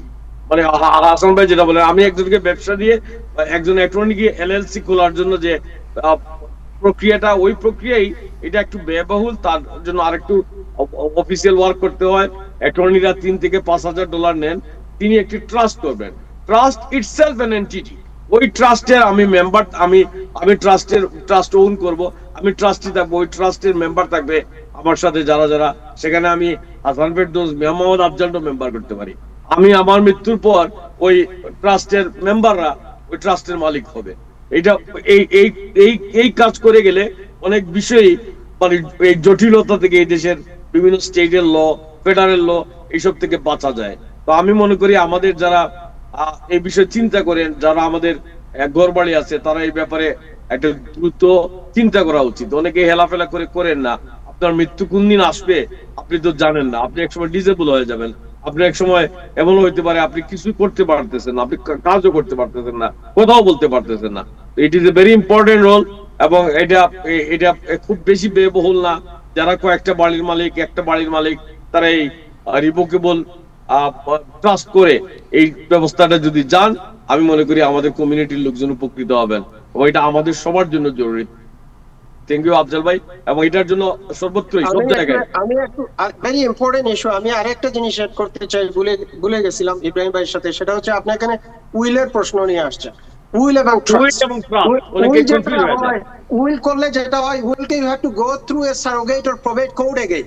কোর্টকে অ্যাভয়েড করতে পারবেন না। কোর্টকে যদি অ্যাভয়েড করতে চান, একটু আগে বলছেন $1,000 কস্ট, প্রচুর সময়ের ব্যাপার। উইল হলে আবার কোর্টে যেতে হয়। আবার যদি আপনি ট্রাস্ট করেন, you don't have to go to the court. আপনার মারা যাওয়ার পরে automatically your beneficiary will be the owner of the asset.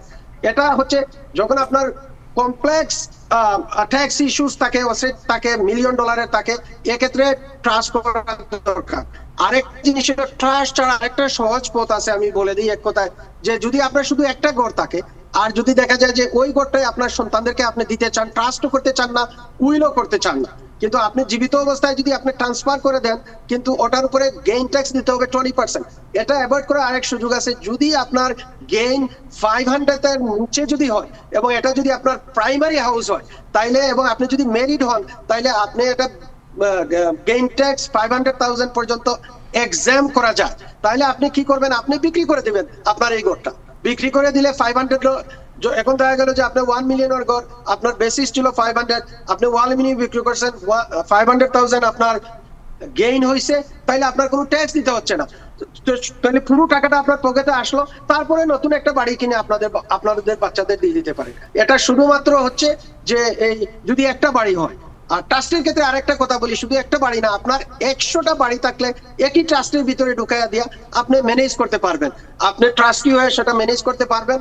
R রিভোকেবল trust এই কারণে বললাম যে ইব্রাহিম ভাই যেটা বললেন যে আমার ছেলে, আমি এখন আমার ভালো লাগে না, আমি তারা বাইর করে দিতে পারবো, আমি হাসান ভাইকে ঢুকাতে পারবো, ইব্রাহিমকে আবার ঢুকাতে পারবো, আমার ইচ্ছে হইলে আমি পুরোটা ব্যাংকে দিতে পারবো।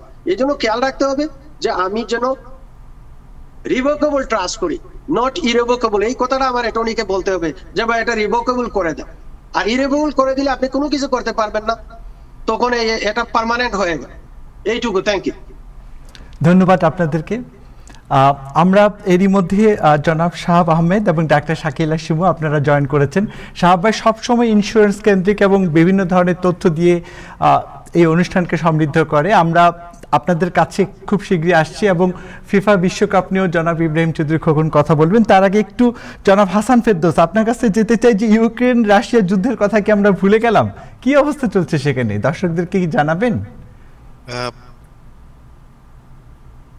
যুদ্ধ চলছে, যুদ্ধ বন্ধ হয়নি, যুদ্ধের উত্তাপটা কমেছে।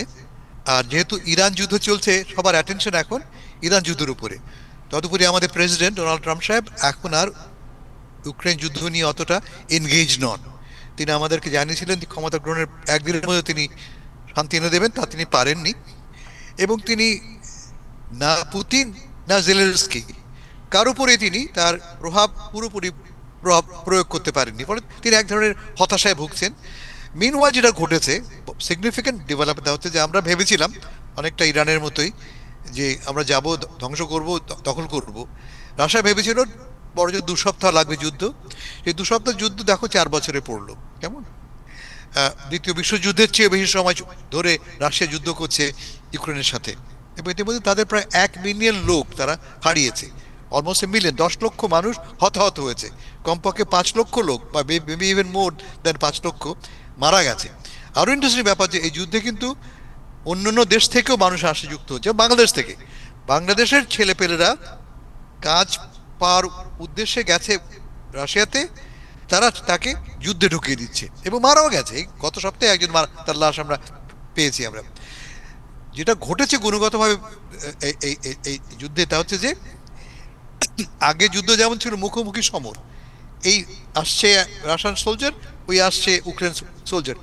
এখন যুদ্ধটার উপরে যে টেকনোলজি নির্ভর, প্রযুক্তি নির্ভর, এবং এই প্রযুক্তি যুদ্ধে অনেক এগিয়ে গেছে ইউক্রেন। ড্রোন হয়ে পড়েছে এখন যুদ্ধের প্রধান অবলম্বন। ড্রোনের অ্যাডভান্টেজটা কি? ড্রোনটা আনম্যান, কোনো মানুষ লাগে না, ওজন কম, খুব বেশি এক্সপ্লোসিভ নেওয়া যায় না, ক্যারি করা যায় না, এবং খুব বেশি দূর যেতে পারে না। ইউক্রেন যেটা করেছে ইতিমধ্যে, তারা 1000 মাইল পর্যন্ত লম্বা পথ অতিক্রম করার সক্ষমতা অর্জন করেছে। এবং দেখেছি আমরা যে মে মাসের 9 তারিখে যখন মস্কোতে ওদের ভিক্টরি ডে হচ্ছিল, সেকেন্ড ওয়ার্ল্ড বিজয়ের উপলক্ষে ভিক্টরি ডে, সেই ভিক্টরি ডের আগের ঠিক 7 দিন আগে মস্কোতে তারা আক্রমণ করেছে এবং একটা বড় অ্যাপার্টমেন্ট বিল্ডিং প্রায় ক্ষতিগ্রস্ত করেছে। এটা এতটা ভয় পেয়েছিলেন পুতিন সাহেব যে তিনি তাদের সেই ভিক্টরি ডের প্যারেড তিনি প্রায় ক্যান্সেল করে দিয়েছিলেন এবং অনুরোধ করে যুদ্ধবিরতি ঘোষণা করেছিলেন দুই পক্ষে। কেমন? তার মানে কি দাঁড়ালো যে ইউক্রেন টেকনোলজি ব্যবহার করে আগে যে রক্তপাত হচ্ছিল, তাদের যে রক্তক্ষরণ হচ্ছিল, অনেকটা তারা কমিয়ে এনেছে। এটা একটা দিক। অন্যদিক হচ্ছে যে রাশিয়া কোনোভাবেই যা তারা গেইন করেছে তার চেয়ে বেশি আর গেইন করতে পারছে না। রাশিয়া রাফলি ইউক্রেনের 18-19% জমি দখল করে বসে আছে ডনবাস এলাকায়, কিন্তু তারা আর এগুতে পারছে না। উল্টো বরং আমরা দেখেছি গত 6 মাসে তারা প্রায় 1 থেকে 1.5% জমি হারিয়েছে। এই অবস্থা আমরা দেখতে পাচ্ছি দুই পক্ষই বলছে আসো কথা বলি। পুতিন সাহেব গত সপ্তাহে কি বলেছেন যে তার ধারণা যুদ্ধ খুব শীঘ্রই থেমে যাবে। এ কথা তিনি কেন বললেন আমরা জানি না, কিন্তু লক্ষ্য করছি কি আমরা, যুদ্ধ থামার লক্ষণ একটা হচ্ছে এই যে তিনি হঠাৎ করে প্রবলভাবে আক্রমণ করছেন ইউক্রেনের বড় বড় শহরগুলিতে, যেমন রাজধানী কিয়েভে গত 2 সপ্তাহে প্রবলভাবে আক্রমণ হয়েছে। রাজধানীতে এত বড় আক্রমণ আগে কখনো হয়নি। বলা হচ্ছে যে শান্তি করবার আগে শেষ কামড় তিনি দিচ্ছেন, কিন্তু আমার মনে হয় না যে এই যুদ্ধ খুব সহজে থামছে। তার কারণ কোনো পক্ষই এমন সক্ষম নয় যে যুদ্ধের চূড়ান্ত কামড় তারা দেবে। রাশিয়ার জন্য সমস্যা হচ্ছে তার ইকোনমি খুব দুর্বল হয়ে পড়েছে। যুদ্ধের 40% ইকোনমির 40% এনগেজ হয়েছে এখন যুদ্ধের খাতে, ফলে রাশিয়ার ইকোনমি খুব ক্ষতিগ্রস্ত হচ্ছে। ইনফ্লেশন বাড়ছে, দ্রব্যমূল্য বাড়ছে, লোকের চাকরি নেই, সব চাকরি এখন যুদ্ধক্ষেত্রে, এবং এটা দীর্ঘমেয়াদী ক্ষতিগ্রস্ত করছে। বারবার ওয়ার্নিং দেওয়া হচ্ছে রাশিয়াকে। রাশিয়ার গভর্নর, সেন্ট্রাল ব্যাংকের গভর্নর বারবার বলছে যে আমাদের ইকোনমি লং টার্মে খুব ক্ষতিগ্রস্ত হচ্ছে, এবং এটা আলটিমেটলি পুতিন সাহেব বুঝছেনও। তিনি কতটা যে বিপদগ্রস্ত, আমি শেষ করছি এই বলে যে আমরা দেখেছি গত সপ্তাহে তিনি নির্দেশ দিয়েছেন যে তার ব্যক্তিগত নিরাপত্তা 3 গুণ বাড়ানো হয়েছে, তার পার্সোনাল সিকিউরিটি 3 গুণ কেন বাড়ানো হয়েছে? কারণ তিনি ভয় পাচ্ছেন যে ভেতর থেকে হয়তোবা তার উপর আক্রমণ হতে পারে। কেমন? শেষ করি এখানে আমি। Thank you. ধন্যবাদ। জনাব মিয়া মোহাম্মদ আফজাল, আপনার জন্য অসংখ্য প্রশ্ন এসেছে, তার মধ্যে আমি 2টো প্রশ্ন আপনাকে করছি, কারণ অনেক দর্শক এই প্রশ্নগুলো করেছে। আমার মনে হয় আরিফ এই প্রসঙ্গে যাওয়ার আগে ওই ডাক্তার শিমুকে বসায় রাখছেন। এরা মানে আর কত বসবে? ডাক্তার মানুষ, আরো কোন জায়গায় লোক মারা যাইতেছে, বাঁচলে না টেক্সট ব্যাক থেকে দিব। ডাক্তার শিমুরে একটু বিদায় করেন ওর কথা শুনে, যদি আপনার অসুবিধা না থাকে। ডাক্তার শিমু আমাদের সাথে থাকবেন, আমরা একটু তাকে অনুরোধ করেছি, উনি উপভোগও করেন, সবার কথা শুনতে উপভোগ করেন, যার কারণে সে সাহসটুকু আমি পেয়েছি আর কি তাকে রাখার। তো আমি মনে হয় সঠিক কথাই বলছি না ডাক্তার শিমু? জি জি অবশ্যই আরিফ ভাইয়া। হ্যাঁ, থ্যাংক ইউ। আমি অসংখ্য প্রশ্ন এসেছে মিয়া মোহাম্মদ আফজালের কাছে, আমরা সাহাব ভাইয়ের কাছে যাব, আপনার কাছেও আসবো। সেই প্রশ্নগুলোর অসংখ্যর মধ্যে দুটো প্রশ্ন আপনার জন্য দর্শকরা করেছে। একজন লিখেছে, যারা বাড়ির মর্গেজ পেইড অফ করলো তারা কি সন্তানদের নামে দিয়ে দিলে কোনো সুবিধা বা অসুবিধা হবে কিনা? আর আরো অনেক প্রশ্ন এসেছে, তার মধ্যে আরেকটি প্রশ্ন করতে চাই আপনার কাছে, যে কর্পোরেশনের নামে থাকলে এবং শেয়ার ভাগ করা থাকলে কি হবে? আর লাস্ট আরো যে প্রশ্নগুলো এসেছে তার মধ্যে আরেকটি আপনার কাছে করেছে একজন দর্শক, এলএলসি করে সব সন্তানদের মধ্যে ভাগ করে দিলে এতে কোনো অসুবিধা হবে কিনা? দর্শকদের এই অনেকগুলো প্রশ্নের মধ্যে এই তিনটি প্রশ্নের আপনি কোনো উত্তর ছোট করে দিবেন কিনা? আচ্ছা, প্রথমত হচ্ছে যে কোনো অসুবিধা হবে না। আমাদের এখানে আলোচনার মূল উদ্দেশ্য হচ্ছে to save the money on taxes, to avoid taxes on that. এটা কি হবে, একমাত্র ট্রাস্ট ছাড়া অথবা উইল ছাড়া, এটা হচ্ছে যে এটা ছাড়া কিন্তু ট্যাক্স অ্যাভয়েডেন্সের কোনো সুযোগ নাই। তাহলে যিনি বলছে যে আমার মর্গেজ পেইড অফ করে দেওয়ার পরে কি আমি দিলে কোনো অসুবিধা হবে না, হবে না তো, আপনি দিয়ে দিবেন। মর্গেজ পেইড অফ মানে কি, আপনার মর্গেজ যদি পেইড অফ হয়ে যায় তাহলে আপনার পুরো 100% গেইন। ধরেন আপনি মর্গেজ পে অফ করে দিয়েছেন, তাইলে আপনার বেসিস জিরো হয়ে গেল। যদি বাড়ি রেন্ট করে থাকেন তাহলে ডেপ্রিসিয়েশনটা যদি বাদ দেন তাহলে 100% গেইন। এখন ধরেন 1.5 মিলিয়ন দিয়ে বাড়ি বিক্রি করলেন, আপনি $1.5 মিলিয়ন উপরেই আপনাকে ট্যাক্স দিতে হবে। সেটা অ্যাভয়েড করার জন্য আমি ট্রাস্ট করব, ট্রাস্ট করে এটার রক্ষণাবেক্ষণ দেখাশোনা, এটা রিভোকেবল ট্রাস্ট, আমার কন্ট্রোলে সবকিছু থাকলো। I am the driver here. যখন আমি মারা যাব তখন অটোমেটিক্যালি আমার বেনিফিশিয়ারি সেটা পেয়ে যাবে with step up basis. Step up বেসিসটা কি, যে আমি যদি বাড়িটা 500,000 দিয়ে যদি কিনে থাকি, তাহলে আমি ট্রান্সফারের সময় যে বাড়ির যে ভ্যালুটা ততই বেসিস হবে। তাহলে আমি যদি যখন আমি মারা যাব আমার বাড়ির ভ্যালু যদি 1.5 মিলিয়ন হয়, তাহলে কিন্তু এই আমার ছেলে যখন এটা বিক্রি করবে তখন ভ্যালু সে ধরবে 1.5 মিলিয়ন, তাহলে তার কোনো গেইন ট্যাক্স দিতে হচ্ছে না। এই জন্য আপনাকে করতে হবে, ওই যে কি বলে সেটা, ট্রাস্ট করতে হবে। এটাই হলো বলা, এবং আপনার এটা অ্যাপ্লিকেবল হবে আপনি মারা যাওয়ার পর, এবং আপনার সন্তানদের মধ্যেও কোনো ঝামেলা হবে না। যদি যারাদেরকে বেনিফিশিয়ারি করবেন তাদের মধ্যে যদি আবার মারামারি হয় তাহলে ঝামেলা হবে। আপনি মারা যাওয়ার পর যদি বলেন যে আমি যদি ট্রাস্টও না করি তাহলে আমি মারা যাওয়ার পরে কি আমার ট্যাক্স কিরকম হবে? কোনো কিছু করলেন না, আপনি অটোমেটিকলি মারা যাবেন। এক্ষেত্রেও আপনার স্টেপ আপ বেসিসে আপনার ট্যাক্স হবে, কিন্তু প্রবলেমটা হবে সারোগেট কোড। ইব্রাহিম ভাই যেটা বললেন, বছরের পর বছর হাজার হাজার টাকা, তারপরে যদি বাচ্চাদের মধ্যে বাগ বাটুরা নিয়ে যদি ঝামেলা হয় তাহলে আরো সমস্যা। এই জন্যই আপনি ট্রাস্টটা করবেন। সেকেন্ড কোয়েশ্চন হলো এলএলসি। তারপরে হচ্ছে যে প্রশ্ন আসছেন যে এস কর্পোরেশন দিয়ে করে।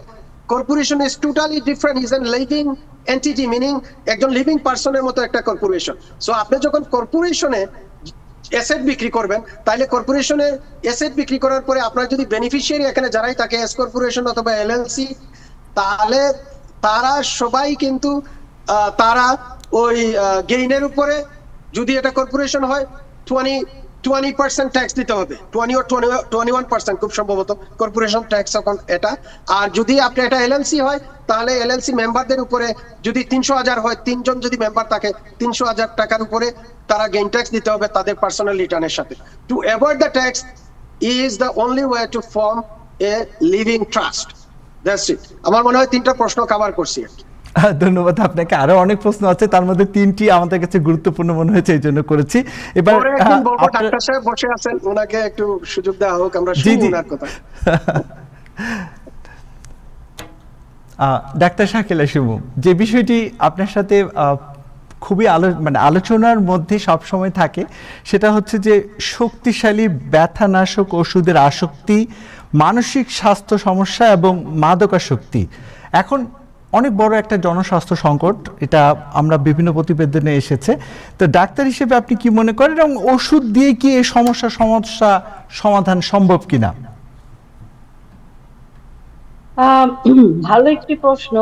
আপনি যেটাকে বলছেন যে রিসেন্ট ইয়ার্স একটা বড় সমস্যা হিসেবে এটা আমাদের সামনে এসেছে, তবে আমি যেটা বলবো 2023-24-এ যদি আপনি কম্পেয়ার করেন বা এর আগেরও 10 বছর আগের সাথে এখনকার পিকচার আপনি কম্পেয়ার করেন, আমার সামনে যে ডেটা আমি রেখেছি সেটা হচ্ছে যে আপনি 2023 সালে আমাদের আমেরিকাতে 1,10,000-এর মতো মানুষ ওভারডোজিং এর জন্য, ড্রাগস ওভারডোজিং এ ডেথ হয়েছে, মারা গেছে। এবং সেই সংখ্যাটা কিন্তু 2024 সালে গিয়ে অনেকটাই কমে 27% কমে 80,000-এর মতো হয়েছিল।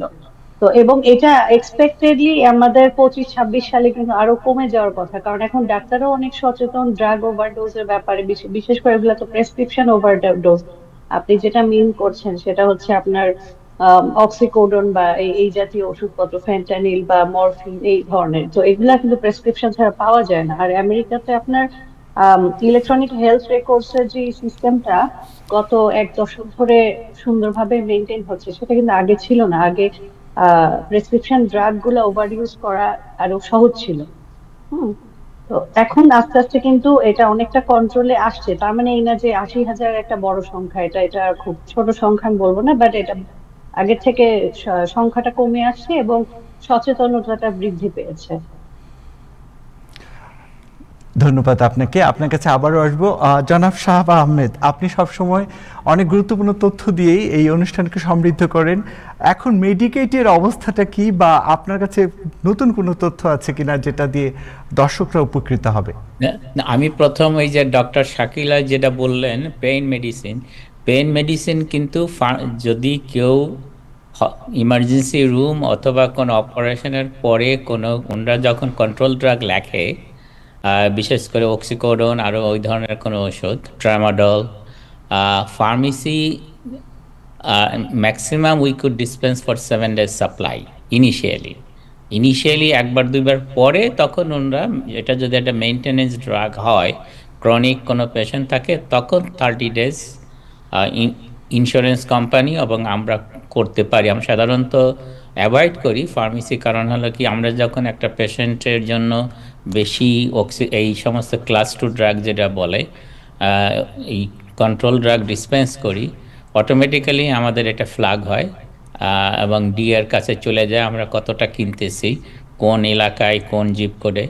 তখন তারা বিভিন্নভাবে এসে পেশেন্টের রেকর্ড দেখতে চায়, এবং রেকর্ড দেখা মানে কি ফার্মেসিতে এসে বিভিন্ন ধরনের রেকর্ড, মানে আপনি 100% কোনো ফার্মেসি কখন আমরা পাইছি, ওটা সিগনেচার কি কবে অসম্ভব হয়ে যায়। আইসা অনেক সময় ফাইন করে অথবা নোটিশ দেয়, সাইটেশন করে এই। আর যেটা ইন্স্যুরেন্স যেটা আপনি বললেন, অনেক কিছু চেঞ্জ হচ্ছে। যারা ইন্স্যুরেন্স ইজিলি পেত, যাদের এসিএস প্ল্যানে, এখন শুধু 32 অথবা 33,000-এর নিচে তারা অন্য থাকলে তারা পাবে, কিন্তু অনেকটা আবার কিছু ইন্স্যুরেন্সে সিঙ্গেল যারা আবার অ্যাবল ব্যক্তি আপ টু 40-50 ইয়ার্স, তাদের কিছু একটা ঘন্টা কাজ করার জন্য বলা হচ্ছে, যেটা ট্রাম্প প্রেসিডেন্ট সাহেব নিজেও কিন্তু বলছে এদের কাজ করতে হবে। আর যারা ইনকাম যাদের বেশি, যারা কোয়ালিফাইড করতেছে, তাদের কিন্তু এটা হাই ডিডাক্টেবল হয়ে যাচ্ছে। তাদের অনেক সময় হসপিটালে গেলে তাদের $1,000 অথবা বেশি, অথবা ডাক্তার কাছে গেলে $50, $75 ডিডাক্টেবল। এবং অনেক ওষুধ যারা নিবে, ওষুধের ক্ষেত্রেও তারা একটা কোপেমেন্ট চালু করতেছে, কস্ট শেয়ারিং। সেই আবার কিছু ড্রাগ তারা লিমিটেশন করতেছে, যেরকম আগে যেরকম ডায়াবেটিক সাপ্লাই, যেরকম ডাক্তার বলছে আপনি ইউ কুড ইউজ 3 times, এটা কিন্তু এখন অনেক ইন্স্যুরেন্স রেস্ট্রিকশন করতেছে, এবং মেডিকেড এবং ইন্স্যুরেন্স একবারের বেশি এগুলো তারা অ্যাপ্রুভ করতেছেন, আনলেস ওই পেশেন্ট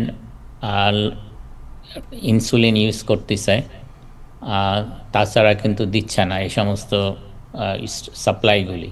সেই হিসাবে তাদের সাবধানে হতে হবে, যেন আমি ইচ্ছা মতো 3বার 4বার ইউজ করলাম আনলেস দে আর প্রেগনেন্ট। ধন্যবাদ আপনাকে। জনাব ইব্রাহিম চৌধুরী খোকন, ফিফার সাথে আপনি কিন্তু সম্পৃক্ত হয়েছেন, যেটা এই অনুষ্ঠানে আপনি বলেছেন যে সব সময় আপনি আপডেট জানাবেন। তো সম্প্রতি একটি খবর কিন্তু আমরা দেখলাম যে ফিফা ঘোষণা দিয়েছে যে বোতল নিয়ে কেউ স্টেডিয়ামে ঢুকতে পারবে না। এটাতে প্রচুর সমালোচনা হয়েছে যে ফিফা ভেতরে পানি সাপ্লাই দিয়ে হয়তো বা লাভের আশায় এই ঘোষণাটি এসেছে। নিরাপত্তাজনিত কিছু বিষয়ও এসেছিল সামনে। দর্শকদের জন্য আপনি কি বলবেন, নতুন কি আছে খবর আপনার কাছে? ফুটবল নিয়ে ঢুকবেন, অনেক ফুটবল নিয়ে ঢুকবেন কেন? খুব নিরাপত্তার জন্য বিভিন্ন ব্যবস্থা নেওয়া হয় এবং মানে এটা নিরাপত্তার জন্য ব্যবস্থা নেওয়া হয়েছে। শুনেন, মানে যুক্তরাষ্ট্রের মতো জায়গায় যেখানে ফিফা ওয়ার্ল্ড কাপ হচ্ছে, সারা পৃথিবী থেকে লক্ষ লক্ষ মানুষ আসতেছে। নিরাপত্তা দেখার সর্বোচ্চ দায়িত্ব আমাদের স্থানীয় কর্তৃপক্ষ, ফেডারেল কর্তৃপক্ষ। সেখানে মানে সে বোতলকে নিষিদ্ধ করা হচ্ছে, একটা ভালো। আমরা আসলে সবকিছু নিয়ে এই সমালোচনা না করে মানে এই আইন শৃঙ্খলা রক্ষা করে কিভাবে ভালো ভালো এসব কিছু যায়। এ ধরনের বড় ইভেন্টে নানান ধরনের দুষ্কৃতিকারীরা হামলা করার, সাবোটেজ করার, নানা করার প্রয়াস চালাবে এবং এটা মানে এই ফুটবলের যে মহোৎসব সেই তার গৌরবকে নষ্ট করবে। আমি মনে করি এই ব্যাপারে যত ধরনের ব্যবস্থা নেওয়া হোক আইন শৃঙ্খলা রক্ষার জন্য বা আপনার ক্রাউড কন্ট্রোল করার জন্য, আমরা তার পক্ষে নাগরিক হিসেবে এর পক্ষে দাঁড়াবে। ইতিমধ্যে খেলার মানে উত্তেজনা শুরু হয়ে গেছে, কে জিতবে না জিতবে এইসব নিয়ে। মানে কোন দলের সমর্থক? আমি কোন দল, এই পর্যন্ত আমি যাকে যখন সমর্থন করেছি সেটা রাজনীতি হোক আর খেলার মাঠে হোক, সে হেরেছে। সুতরাং আমার দিকে আপনি দাবি তো লাভ নাই। যার কাঁধে হাত রাখছি সেই নিচে নামতেছে। তো মানে আপনি এই সারা পৃথিবীর উন্মাদনা এখন কার আর্জেন্টিনা জিতবে না কি ব্রাজিল জিতবে, কিন্তু আমার সাধারণ প্রেসিডেন্ট ট্রাম্পেরও সমর্থক। ট্রাম্প তো খুবই শক্তভাবে দাঁড়িয়ে আছে এবং ডে বাই ডে আরো শক্ত হচ্ছে। সেক্ষেত্রে আপনি কি বলবেন? না, ট্রাম্পের ব্যাপারে এখন ফুটবল নিয়ে কথা বলি। আপনি খেলা যেখানে সাপোর্ট করেন হেরে যায়, আপনি বললেন তো, এই জন্য বললাম যে আপনি মানে সব জায়গায় সমর্থন করে তো হেরে যাওয়ার বিষয়টা মনে হয় সামনে আসে না। ট্রাম্পের বেলায় সত্য, তিনি যেদিকে যান ওই একটু গর্জন টর্জন করেন, কিন্তু হেরে যাওয়ার রেকর্ড ভালো করে হাসান ফেরদৌস ভাই বলতে পারবেন। আমি মনে করি একমাত্র মানে ফ্রান্সের খেলাটা তাদের টিম হিসাবে আমি মনে করি খুবই দক্ষ, যদিও আমি বিশেষ অজ্ঞ এই ফুটবল খেলা নিয়ে, এবং এই বিশেষ অজ্ঞতার থেকেই যেটা বলি যে পত্রপত্রিকা পড়ে যেটা জানতে পেরেছি, যারা ফ্যান আছেন, যার যে জীবনে একটা দৌড়ও দেয় না সে ফুটবল নিয়ে গবেষণা করে। তো মানে কিন্তু তাদের কথাবার্তা শুনে মনে হয় যে ফুটবল সম্বন্ধে তাদের অনেক জ্ঞান, অনেক খেলোয়াড়দের নাম মুখস্থ।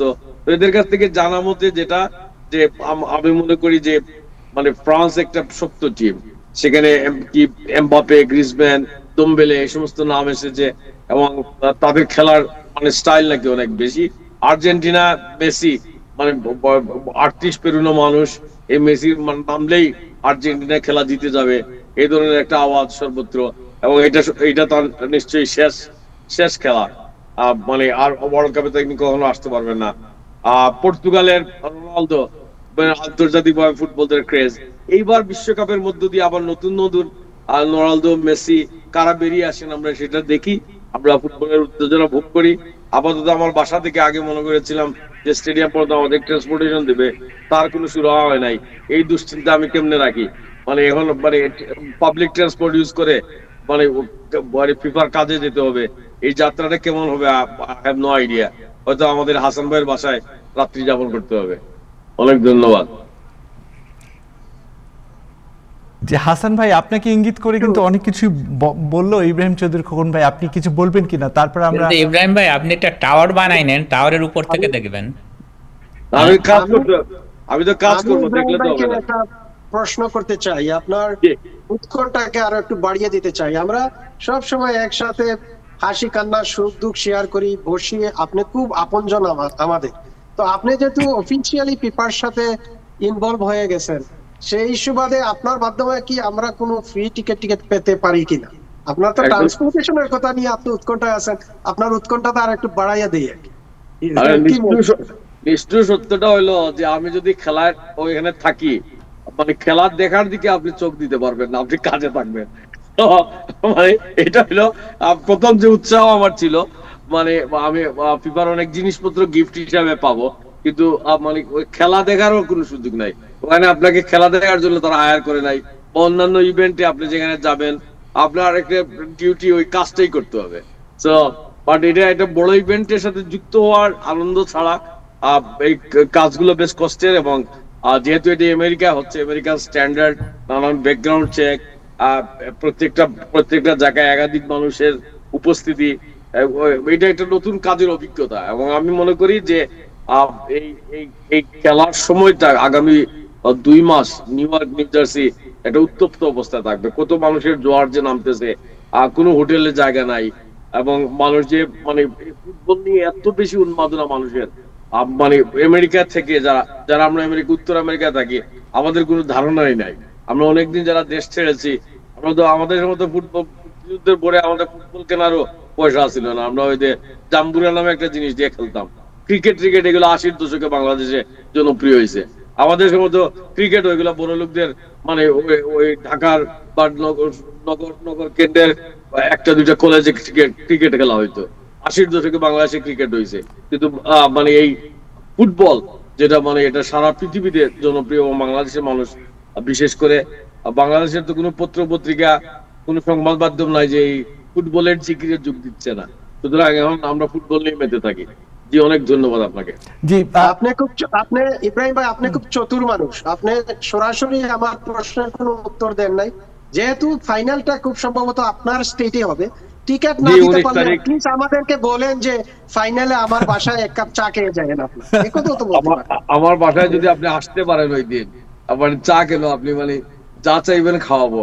মানে আমার বাসায় একাধিক মানুষ থাকার ব্যবস্থা করেছিল, যে ওনারা ফাইনাল দেখার জন্য মানে ইউরোপের একটা দেশ থেকে আসতেছে।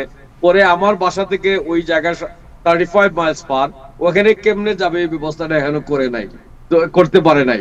মানে অবস্থা এতই নাজুক, মানে একদম থরথর করে কাঁপতেছে। But most welcome. আমার যেটা জীবন, মানে ফিফা না হইলেও খেলার মধ্যে তো প্রতিদিনই আসি, প্রতিদিনই একটা ফাইনাল খেলি, সো এবং প্রতিদিনই হারি। সো এই হারার পার্টিতে আপনি যদি যোগ দিতে চান, আপনি চলে আসবেন। ধন্যবাদ সবাইকে। এবং জনাব ইব্রাহিম চৌধুরী খোকন, আপনাকে 2জন দর্শক আমাদের টাইম টেলিভিশনে টেক্সট করেছে, পরামর্শ দিয়েছে আপনি যেন আর্জেন্টিনা সাপোর্ট করেন, সেক্ষেত্রে আপনি জয়ী হতে পারেন। হ্যাঁ, আর্জেন্টিনা শুনেন, আর্জেন্টিনা একসময় আমাদের বিপ্লবী সমাজতন্ত্রীরা সেখানে লড়াই করেছে। এখনো মানে আর্জেন্টিনায় বাম আন্দোলনের লোকজনের সাথে আমার মানে একটা গুরুত্বতম হইল যুগসূত্র, সেখানকার আন্দোলনের খোঁজ খবর নেই। সো আর্জেন্টিনাকে সমর্থন করতে আমার কোনো অসুবিধা নাই, কিন্তু আমি সমর্থন করলে মানে লাভ বলে মনে করি না, ক্ষতি হবে। পরে দেখা যাবে ব্রাজিল জিতে গেছে। তাহলে তো ব্রাজিলের প্রতি এখন থেকে আপনার সমর্থন থাকা উচিত। না, ব্রাজিলের মধ্যে সমর্থন নাই। শুনেন, আমরা ফুটবলের গল্পটা শুনেছি ব্রাজিলকে দিয়ে, মানে আমি জানি না, মানে পেলে, ফুটবলের জনক, এইসব শুনতে শুনতে আমাদের বড় হয়ে হচ্ছে। তো ব্রাজিলের সাথে আমাদের একটা আত্মিক যোগাযোগ আছে। তার চমৎকার খেলে, এবং খেলতে খেলতে তারা হেরে যায়। তো মানে আবার মানে ইংল্যান্ডের খেলা যদি আপনি দেখেন, মানে ভালো খেলে এবং তারা পেনাল্টি কিকে গোল খাওয়া যায়, এবং মানে এগুলো একটা উত্তেজনা আছে। এই উত্তেজনার মধ্যে আমরা থাকি, কোনো বিশেষ দলকে সমর্থন করার দরকার নাই। তবে যারাই হারবেন, এই হারার দলের সাথে কান্নাকাটিতে আমি আছি। আমরা অনুষ্ঠান শেষ করতে যাচ্ছি। ডাক্তার শাকিলা সুমো পুরো অনুষ্ঠানটিকে তো উপভোগ করলেন। শেষ মুহূর্তে ফুটবলের যে উত্তাপ আমাদের ইব্রাহিম ভাই ছড়ালো, এটাকে আপনি কিভাবে দেখছেন? আপনার কথা পরে পেইন কিলার এখন অনেকেরই দরকার, এবং মানসিক ভাবে যারা বেশি উত্তেজিত হবেন তাদের কি করা, ডাক্তার এই ব্যাপারে ডাক্তার কিছু বলতেই পারেন। আমি বলবো যে যারা ট্রাভেল করছেন, কোন দেশ থেকে কোন দেশে ট্রাভেল করছেন ফুটবল দেখার জন্য, এবং ওই এরিয়াতে কি কি অসুখ বিসুখ হতে পারে, বিশেষ করে পকেটে কিছু অ্যান্টিহিস্টামিন এবং টাইলেনল জাতীয় ওষুধপত্র 2 পিস করে হলেও রাখা উচিত। এবং ডায়রিয়া বা এই ধরনের অসুখ বিসুখও কিন্তু নতুন জায়গায় ট্রাভেল করলে হয় অনেক সময় আমাদের ফুড পয়জনিং এটা সেটা। আমি এটা বলতে চাই যে ফুটবলে উত্তেজনায় যেন আমার শারীরিক সমস্যা তৈরি না হয়, এটার জন্য সবাই একটু সচেতন থাকা। বাহ, আমার মনে হয় খুবই একটা ভালো খুবই মেসেজ। জি হ্যাঁ, খুবই গুরুত্বপূর্ণ। এবং আমি এখানে বলে রাখি, আমরা আমরা কর্তব্যকালীন সময়ের জন্য এই সমস্ত ফার্স্ট এইড মানে মানে এগুলো নিয়ে যেতে হয়। এক সিটি থেকে আরেক সিটিতে যখন যেতে হবে, আপনি অ্যান্টিহিস্টামিন, টায়ানল মানে এবং প্রচুর মানে আপনার পানীয় খাওয়ার জন্য তারা বলতেছে যে তুমি সবসময় কিন্তু মানে ওরা তো পানি দিচ্ছে না, লিকুইড খাবে না, ওখানে তাদের পানি থাকবে। কিন্তু আপনি তাদের নিতে পানিতে পারবেন। $5 করে হবে। না, আপনি আমরা যারা কাজ করবো তার মধ্যে সাপ্লাই দিবে তারা খাবার হ্যাঁ, এবং কিন্তু যারা দর্শক এই গরমের ভিতরে $5 করে দেখে তো অনেকে এখানে হার্ট অ্যাটাক হবে। এখন ভাই কি এটা করবেন? ব্যয়বহুল জিনিস। আপনি হ্যাঁ? এগুলা টিকিট বিক্রি হইতেছে $4,000-5,000। হ্যাঁ, তা $4,000 টিকিটে তো ফ্রি পানি দেওয়া উচিত। 5 টাকার এই পানি নিয়ে কান্দেন না সাহেব ভাই। এটা হ্যাঁ? মানে এই কান্নাকাটি কেউ শুনবে না আপনার। এগুলো এটা এই কান্নাকাটি কেউ শুনবে না। মানে সেই জন্য তো ফ্রি দেওয়া উচিত। ও উচিত তো সব। আপনারা এই নিউ ইয়র্কে থাকলে খালি সবকিছু ফ্রি শুনলেই আপনাদের আপনার এটা 10 পয়সার Free কেন পানি, দিবে? পানির Free বোতলের কেন দাম দিবে? 10 পয়সা। এই 10 cents। এই ব্যয়বহুল আয়োজন মানে এই ব্যয়বহুল আয়োজন জি। কত মানে এইটা সাংঘাতিক ব্যয়বহুল আয়োজন। এবং যে মানে আমাদের- তারা যদ্দূর করে মান মেনটেন করতেছে নানান এই মহাযজ্ঞ, সেখানে আমরা ফ্রি কেন খাবো? আমরা মানসম্পন্ন মানে পানীয় খাবো এবং এখানে উপযুক্ত মূল্য দিব। এবং এটা একটা ওয়ার্ল্ড কাপের এক্সপিরিয়েন্স যে আমি 2026 জি, সালের জি। বিশ্বকাপ ফুটবলে গিয়ে $5 দিয়ে পানি খাইছি। শুনেন, আপনাদের- আমি এখনই দেখতেছি এখানে এত এত বেশি নশিয়ার ভমিটিং হচ্ছে। জাফরানের এত ইউজ আমি জীবনে দেখি নেই। এটা এই ইব্রাহিম আরো তো বেশি হবে এই গরম আসতে। খোকন ভাইয়ের বাসায় দেশের আমেরিকার বাইরের মেহমান আছে কিনা আমি জানি না। একটা কথা আমি শুনেছি, এটার বৈজ্ঞানিক ভিত্তি আছে কিনা ডাক্তার শাকিলাও বলতে পারেন, যে কোন দেশে নাকি প্রথম যাওয়ার পরে খালি পায়ে ওই দেশে আধা ঘন্টা হাঁটতে হয়, তাহলে নাকি না হলে আপনার নৌশিয়া ভমিটিং যে কথা সাহাব ভাই বললেন সেটা নাকি হতে পারে। এই মাটির সাথে নিজের সম্পর্ক স্থাপনের জন্য খালি পায়ে নাকি হাঁটা দরকার। এটা বৈজ্ঞানিক ভিত্তি আছে কিনা আমি জানি না। আর যদি এটাকে আমরা খালি পায়ে হাঁটাবো, আমাদের এখানে দেশের বাইরে থেকে যারা আসবেন বা ইব্রাহিমের বাসায় হয়তো বা আসবেন, এটার কি কোনো বৈজ্ঞানিক ভিত্তি আছে কিনা এই কথা? ডাক্তার শুনে শাকিল, আমি আপনার- একদম খালি পায়ে হাঁটা না, আমি একদম বলবো যে আমার বেকিয়ার্ডে যেন শুয়ে থাকে ওনারা মানে খালি শরীরে, তো বাবা করে কালেকশন হবে।